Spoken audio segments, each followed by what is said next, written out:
कोई पानी सा पावन तरल है नहीं,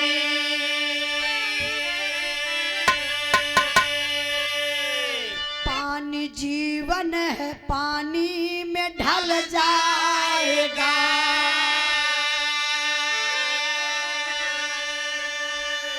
गर्दिशों में फंसा जीव मुल्के अदम, मशविरा दे धरातल पे ढल जाएगा। कोई जीवन पे कैसे भरोसा करे, आज है या फिर किधर जाएगा। अरे खूब कर तब कमाई किया विश्व में, आखिरी वक्त पर या किधर जाएगा।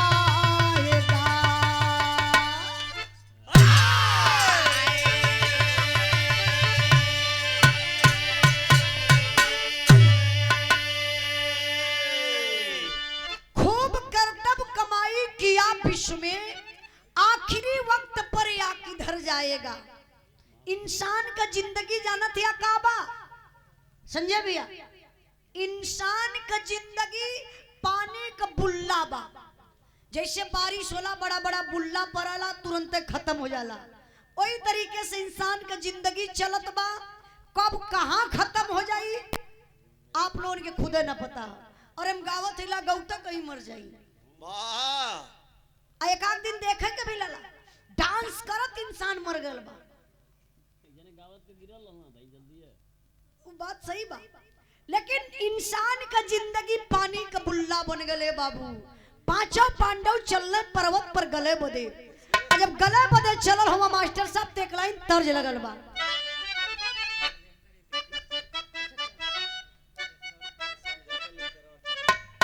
आप शैलेंद्र बीडीसी बड़े भैया जी की तरफ से 100 रुपए का पुरस्कार और इस कमेटी के अध्यक्ष महोदय प्रमोद यादव जी की तरफ से 100 रुपए का पुरस्कार, बहुत बहुत प्राम आशीर्वाद कचा रही। आवा लोगन के ठंडी टोवत के धीरे धीरे जातो हुआ, जल्दी करा महाभारत आवा।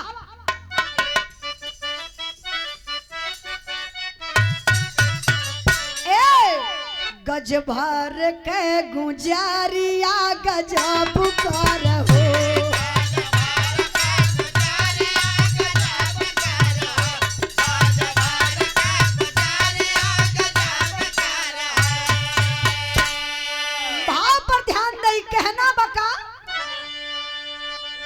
से बढ़े जब तो ठीक नहीं।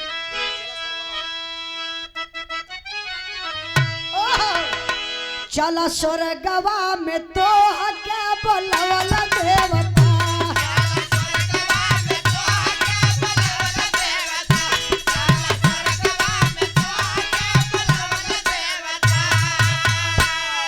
चला बैठा विमान में सुनवल देवता हो, चला स्वर्गवा में तो क्या बोलवल देवता।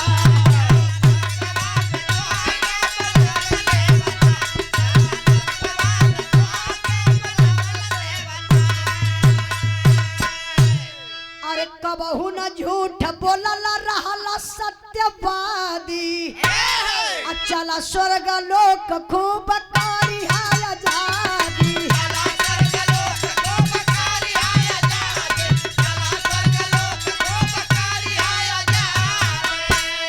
अरे तोह के रहिया में फूल बरसवल देवता हो, चला स्वर्गवा तोह के बोलवल देवता।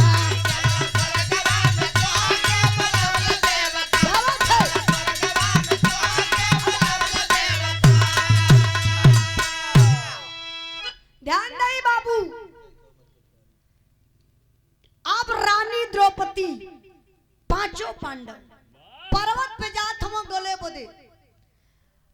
रानी द्रौपदी भी गल गई, अर्जुन भीम नकुल सहदेव इहो चारों भाई गल गईलन। नंबर आ गल युधिष्ठिर जी के। युधिष्ठिर जी पर्वत पर चल जात हो, लेकिन युधिष्ठिर जी गलते ना हो। युधिष्ठिर जी के नीचे अंगूठा गल गल बा, खाली सिर्फ अंगूठा गलल बा, बाकी शरीर एकदम सेफ बा, गलते ना हो। तब तक बाबू आकाशवाणी हुई, ऐ युधिष्ठिर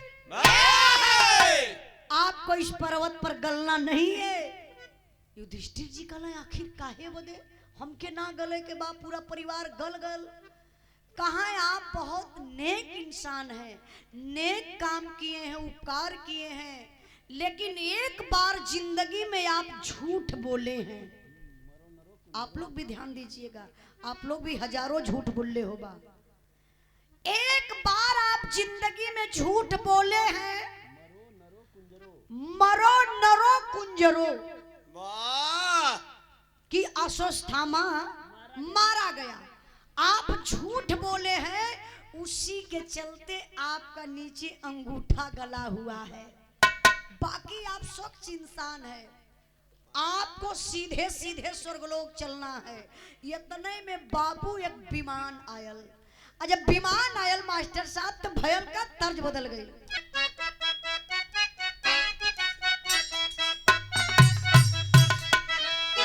हमरे गुरुजी गीत लिखले रहना, खुशबू राज, दिनेश लाल निरहुआ गौले रहना।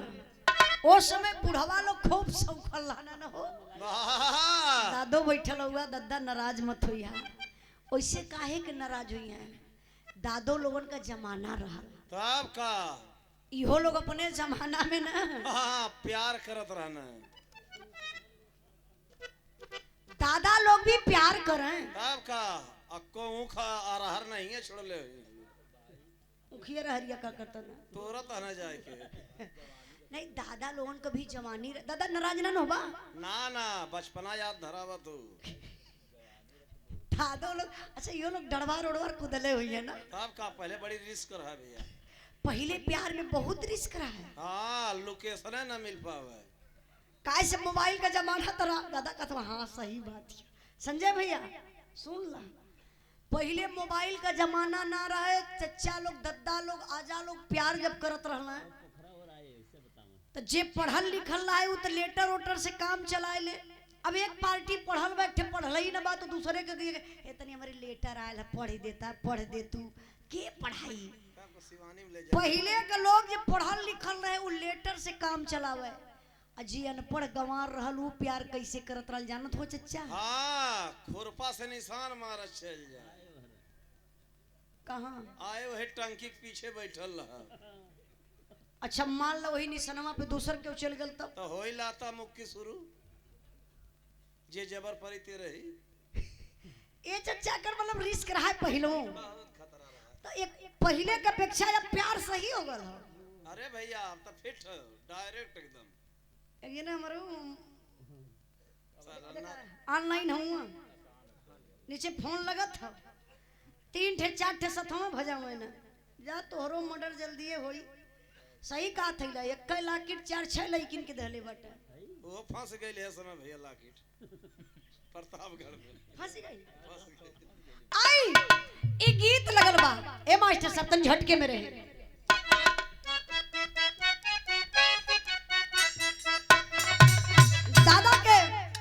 दादा के जमाने के बाद कैसे नहीं के उम्र के ख्याल हो, बुढ़ैया में माल खोजे बुढ़ावा। नहीं के उम्र के ख्याल हो, बुढ़ैया में माल खोजे बुढ़ावा। नहीं के उम्र के ख्याल हो, बुढ़ैया में माल खोजे बुढ़ावा। भाव पर आप लोग ध्यान दे, उतर रहा है। ए फूलावा का होला बरसात हो, सोरगवा में पार पौला राजा। फूलावा का होला बरसात हो, सोरगवा में पार पौला राजा। फूलावा का होला बरसात हो, सोरगवा में पार पौला राजा। सोरगवा में देखा राजा दुई गोटा हरिया, दुई गोटा हरिया, दुई गोटा हरिया, दुई गोटा हरिया। ये कठे न रखा एक स्वर्ग का कोठरिया, स्वर्ग का कोठरिया, स्वर्ग का कोठरिया, स्वर्ग का कोठरिया, स्वर्ग का कोठरिया। अरे लड़का वाला लोग भी लगात हो स्वर्गवा में प्यार बोल राजा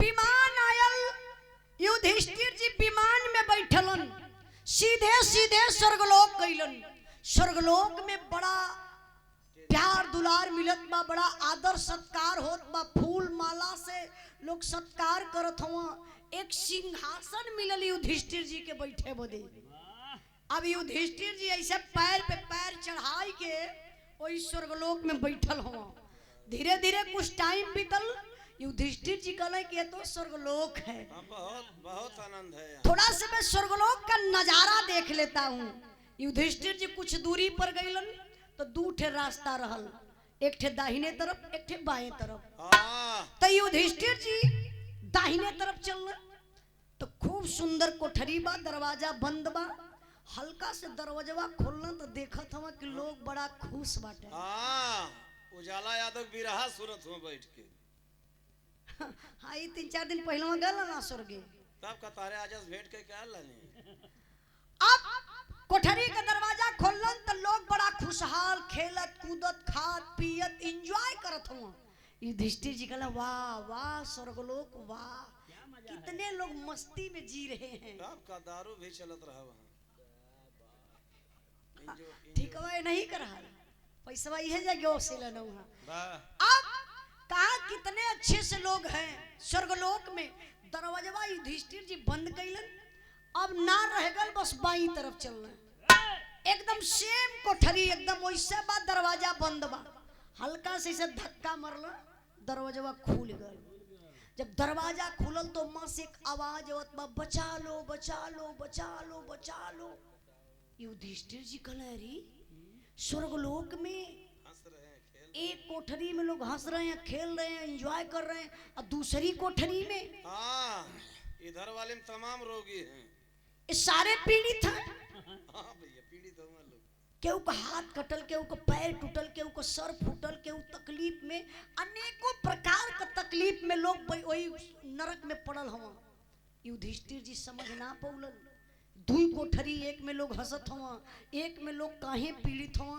युधिष्ठिर जी अइले वही सिंहासनवा पे बैठ गइलन यमराज जी के बोलौलन यमराज जी के जानत हुआ भगवान का दूत जौन पहले भैंसा से चलत रहना अब ये समय जोगी बाबा के साढ़े से चलत हूँ कुल बतिया तो से बतावा लकी है बताओ मैंने महोदय इतनो मत हमार पार्टी बिगाड़ा हाँ अब भगवान का दूत यमराज जी यमराज जी के जब बोलौलन युधिष्ठिर जी तक कहलन का कहला मास्टर साहब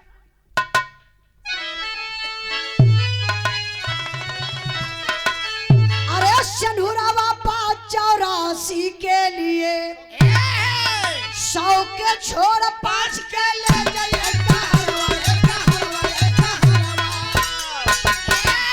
12, 13, 26, 16, 25 बनेगा अभिरंगुला 20 बनेगा 3, 4 जबकि 13 की छलकी आप 82 के टूटे ना खो जाएगी अब्दुल किताब बात में क्या जवाब दोगे उत्तर मांगेंगे नवाब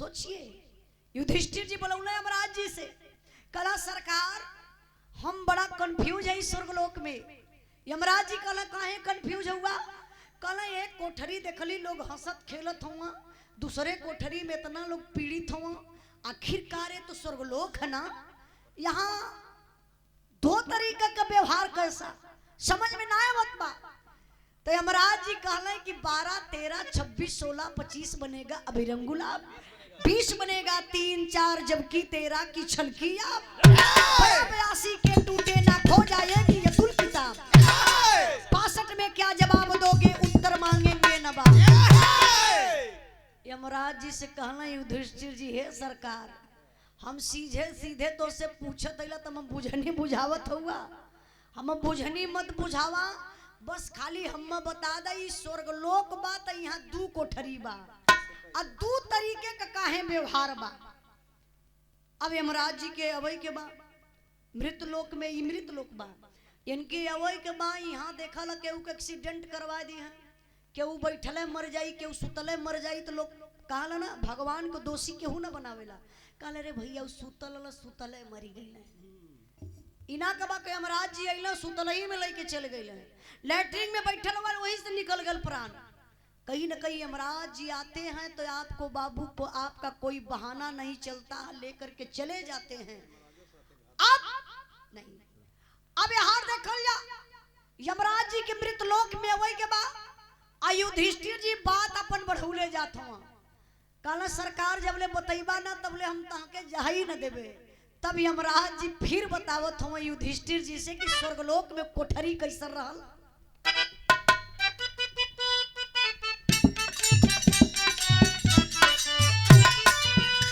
और जैसा न लोग कर तब कमैया आगे उतरी, हाँ हाँ आगे उतरी, नहीं छोड़े समैया आगे उतरी, नहीं छोड़े समैया आगे उतरी, नहीं छोड़े समैया आगे उतरी।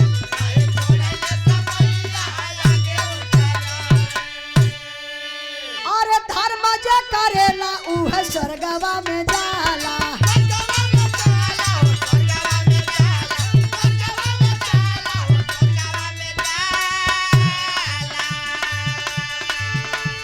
पापा वाला नरक की कोठरिया भेजाला।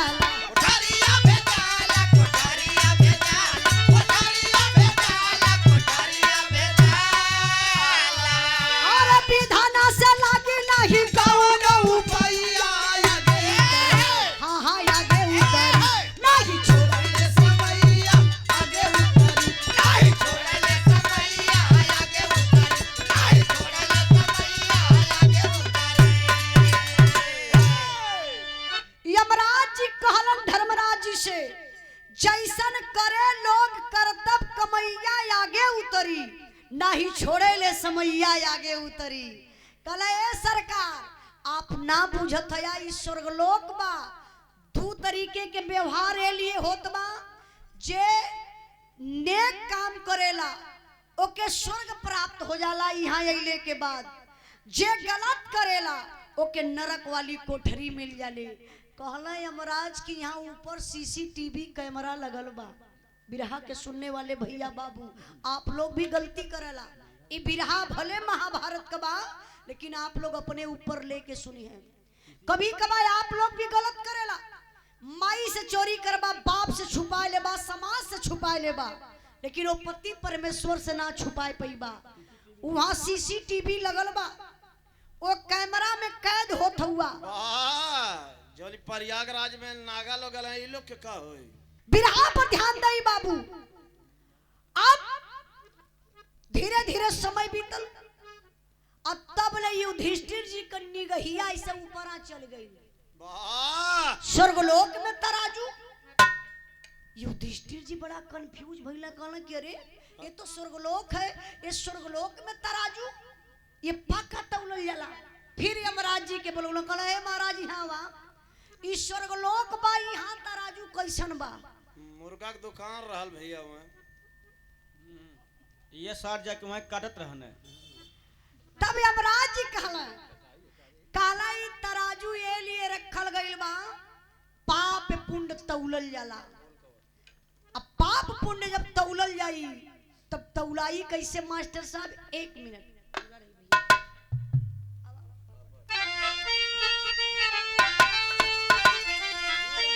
अरे बोल उठे यमदूत बात समझाई धर्मी राजा हो, पाप पुण्य का होत यहाँ तौलाई धर्मी राजा हो।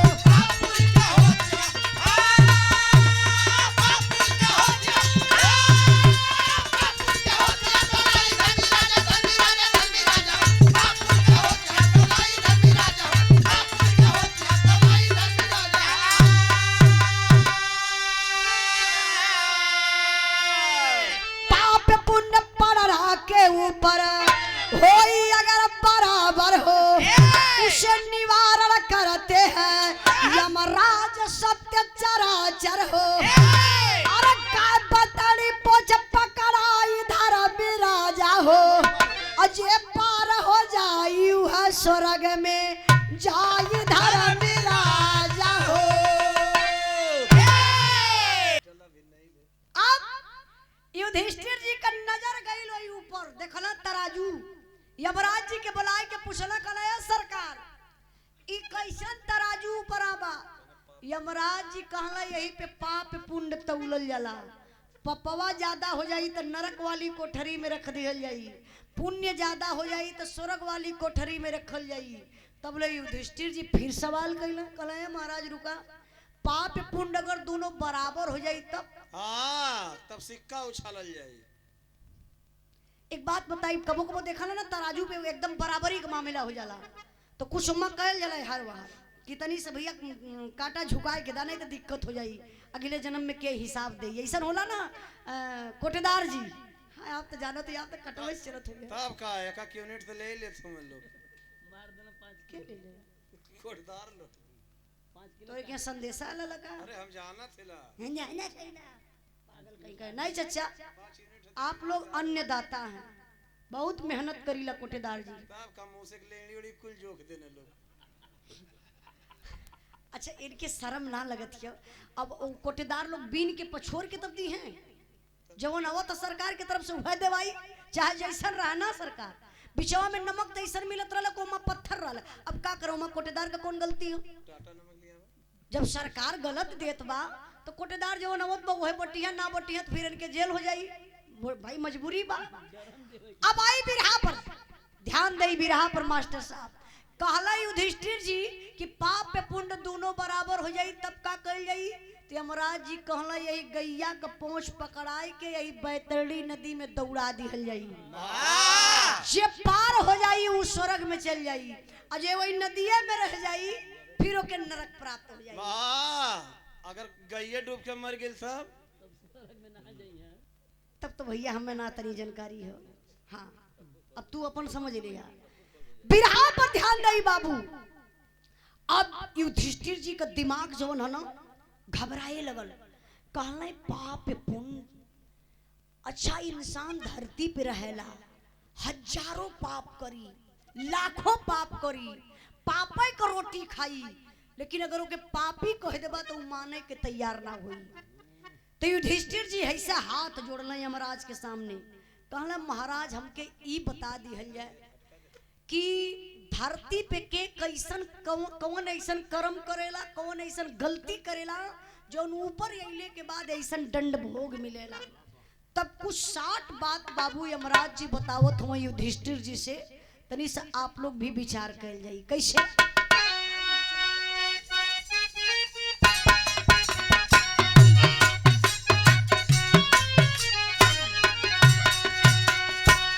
अरे बोले यमराज धर्मा राजा जी से बतिया भैया, राजा जी से बतिया भैया,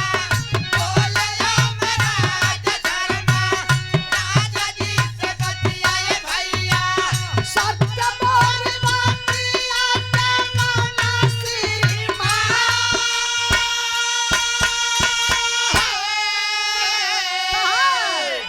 जे के दूसरा वारत पे नाजरा गड़ई है भैया,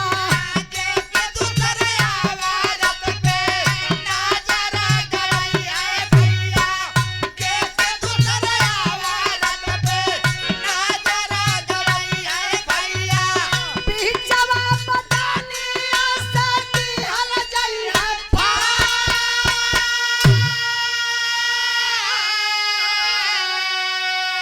जे कि झूठ बोली कुला कामवा बनई है बाबू,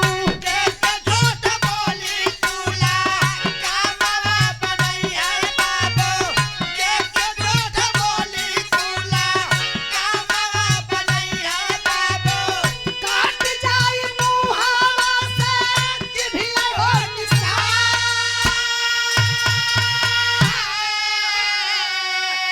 अरे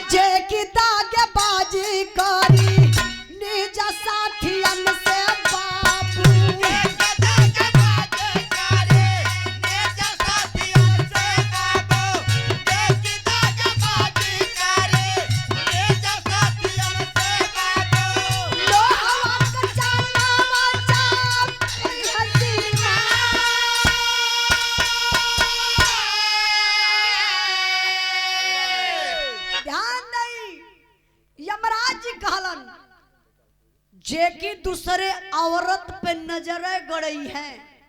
भैया भैया जय सिंह भैया बस एक मिनट खाली यहाँ सुन ले। कहा ये धरती पे अपने औरत के बजाय दूसरे के औरत के ऊपर गंदी निगाह से देखी, गलत संबंध जोड़ी, तो जब ले धरती पे रही तब ले तो बड़ा मजा पाई, लेकिन ऊपर अइले के बाद ऐसा दंड में पावल जाई तो ई पति परमेश्वर हिसाब ली है, तब ओके बीच बीचों बीच बदन से चीर के ओके वही नरक वाली कोठरी में रख दिया। ये ऐसा बात ना है।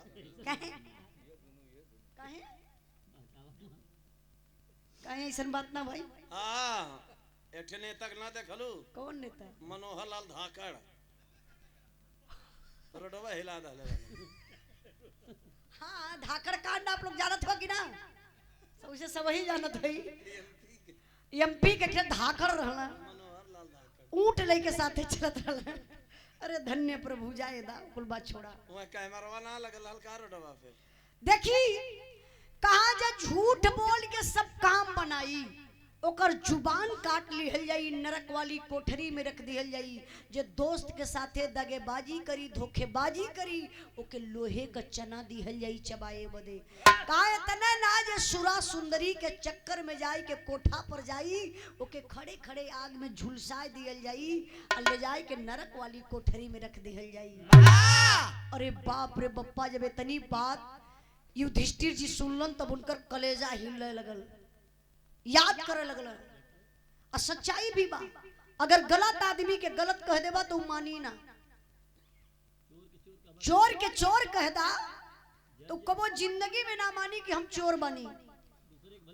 आज युधिष्ठिर जी सोचे लगलन कि धरती पे इतना लोग गलत करेला, यहाँ अइले के बाद इतना दंड भोग मिलत बा। हाथ जोड़ लेने यमराज जी के सामने कहले प्रभु जी हमार बतिया मान लेंगे।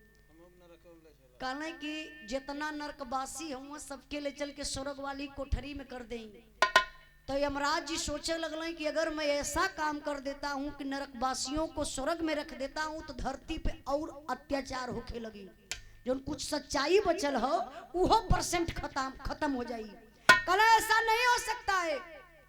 तब युधिष्ठिर जी कहले महाराज जब ऐसा ना हुई तो हमारे बड़ी दया लगत हो, हम स्वर्ग में ना रहबे, हमहू कोई नरकवा में स्थान दे दी, वही नरकवा में हमहू रहबे। अरे भैया नरकवा मजा है ना, कहे ओमे रंगारंग कार्यक्रम चले, कुछ कर पाप ना लगी।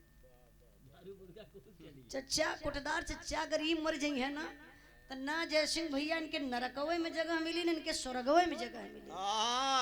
वही गेटवे पे चौकी लगा के सबका हिसाब लेवे की ड्यूटी रही। हाँ कि कितना जने के अलावा पर चले हम तू तो पर राखी लहले हुआ। देखा ये गलत करत हो ना, इहो लिखा था हिसाब।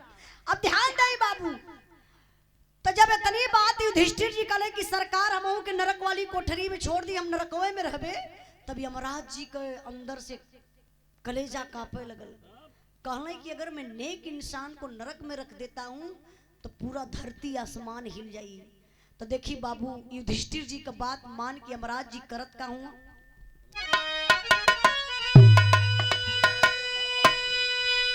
अरे दिया देश धर्मराज तहि घरी कैला नरक का मनैया सरग की कोठरी।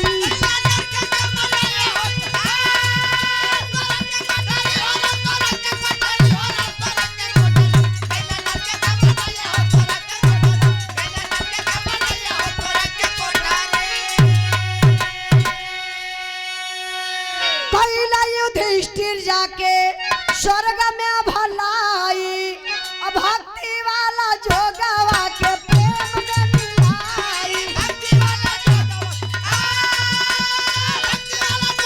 के प्रेम में मिलाई।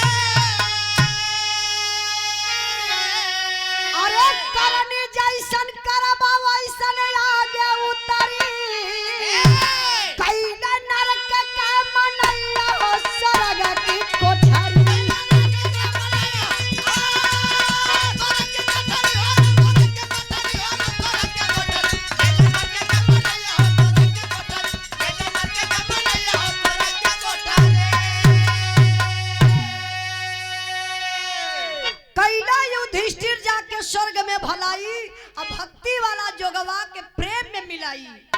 करनी जैसन करबा वैसन आगे उतरी, गईले नरके का मनैया हो स्वर्ग की कोठरी।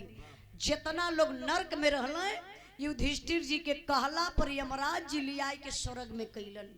हम कहिला बाबू हमार बिरहा गौले का मतलब ई भइल, हमार महाभारत से बिरहा रहल, लेकिन आज के समाज में ई जोड़ के बा।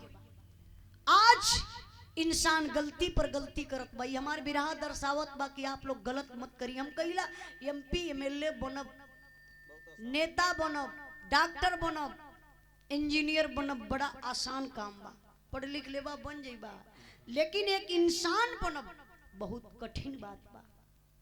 इंसानियत खत्म होत बा समाज से। इंसान इंसान के देखल ना चाहत बा, भाई भाई के देखल ना चाहत बा। एक बित्ता खातिन भाई का भाई गर्दन में काट देत बा। जमाना कहाँ जात बा। हम बताइला बाबू, बिरहा के सुनने वाले भैया बाबू, अब मानव तन मिला है तो आप लोग इंसान बन जाइए, नेक काम करिए, उपकार करिए, भक्ति भजन करिए, एक दूसरे की भलाई करिए, मदद करिए, बस यही जीवन है। मानव जीवन आपका सार्थक हो जाएगा। एक बात और बताइए अपने बिरहा के माध्यम से कि कभी स्वर्ग और नरक ऊपर नहीं है, नीचे में बा। तब कैसनवा सिंहासनवा बैठौले हलो। इस समाज में ही है स्वर्ग और नरक। काहे से जिंदा कभी स्वर्ग जा नहीं सकता और मुर्दा कभी वापस आ नहीं सकता। यह सच्चाई है। इंसान देखा जे भोगल ना तो लोग कहा ना देखा इनके नरक लिखल है, नरक होता देखा देखा नरक में हुआ। हमरे मास्टर साहब तो रोज नरक में रहना। सच्चाई होता है। आदमी भोगल तकाल भैया हो जियते जी देखा इनके नरक हो गल। अगर आदमी के आराम से अगर बीतत बा, कोनो दुख तकलीफ ना, तो कहीं अरे भैया ये कोनो जन्म का बनौले हुआ देखा स्वर्ग भोगत हुआ। तो भैया अगर स्वर्गे में रहे के रही तो आप लोग नेक काम करिया, उपकार करिया, भक्ति भजन करिया, यह स्वर्ग बा। आ गलत करबा तो गलत परिणाम मिलबे करी। कुछ ना होई भैया, डरवले मत फरक के हो। अरे कबो तोहर इतनी दशा खराब हो जाई ना, मंचवे पे कबो हो जाई। हम बतावत ही आप लोगन का तो कुछ मत करिया भैया, जितना हो सके उतना गलत करिया। आई बिरहा कमरे आखिरी भाव बा, कुछ गावे बजावे में गलती भइल होई तो आप लोग क्षमा करने का कष्ट करिएगा। आवा मास्टर साहब एक सवाल, कबो कबो सवाल एक लोग का दिला के उजाला ये बतावा, गलतियां मर्दा करी है तो जई है स्वर्गे, आई मेहररुआ अगर गलत कैली तब? हाँ, अगरबत्ती सुलगा के पूजा होई तो आप लोगों के मन का भरम मिटा दे कि मर्द हो जहाँ मेहरारू, नर हो जहाँ नारी, सब लोग बा नारी। ई कैसे? आप लोग भी नारी हुआ, राकेश भैया आपको नारी है हुआ। अरे बाप रे भाई, नई बात बतौलू तू। राकेश सोचा तो यार साला नारी कैसे हो गई, हम तो जेंट्स है। आप भी नारी, आपके घरवाली भी नारी। ई कैसे भैया, हम ना समझ पाए। ऐसे नारी है आप लोग, आत्मा रूपी दुल्हन, परमात्मा रूपी दुल्हा, सबका मालिक एक। जब आपकी आत्मा यहाँ से जाती है तो एक दुल्हन के रूप में जाती है उस दुल्हा के पास। इसी से लोग कहते हैं कि दुनिया का मालिक एक, सब यहाँ नारी बये बाबू। जब आत्मा जाती है तो दुल्हन के ही रूप में जाती है। जितना दंड मर्दन के मिली उतने मेहररुओं के मिली। ना ना, मर्दन 50% छूट है। कैसे कैसे छूटे कक्का? गलतियां मेहररुए करेनी। तो बिरहा कमरे आखिरी लाइन बा, आखिरी भाव, कोनो गलती उलती भइल होई तो आप लोग क्षमा करिए।